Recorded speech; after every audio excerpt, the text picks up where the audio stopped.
Good afternoon, I'm Raylene Ramsey. This is your afternoon news fix for Friday, the 12th of December.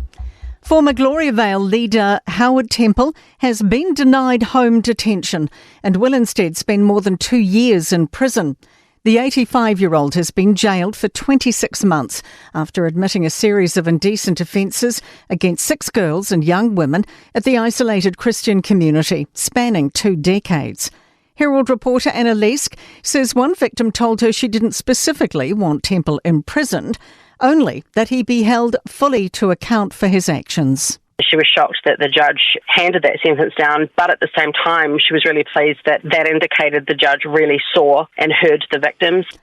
Labor's critical of a minimum wage hike, suggesting it doesn't go far enough. The government's announced the rate will increase to $23.95, a boost of 2%. It makes good on a National and NZ First Coalition promise for moderate minimum wage increases. Workplace Relations Minister Brooke Van Velden says it strikes a balance, but Labor's workplace spokesperson Jan Tinetti says she's very disappointed. 2% just doesn't cut it at this point when you've got basic staples like food going up at the prices it's going and energy going up. People just can't afford to live here. Strong backlash from the Greens as Parliament's debating a reduction in methane targets.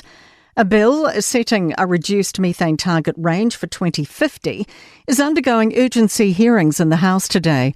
The government's confident the legislation, alongside technology and support for farmers, will reduce emissions without cutting profitability.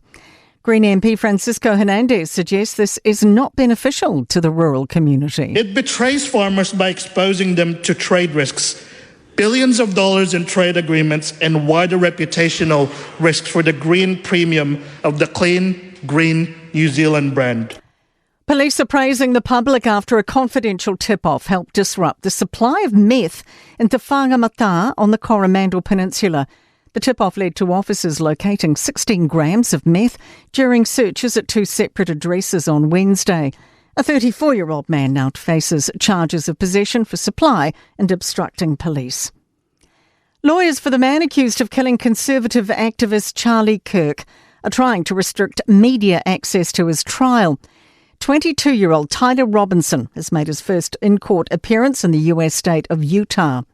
A lawyer representing Robinson told District Court Judge Tony Graff media interest is very high and reporters present have already crossed a line in court. It's our understanding potentially some audio from counsel table was heard. There has also been some filming of computers and materials at counsel's desk.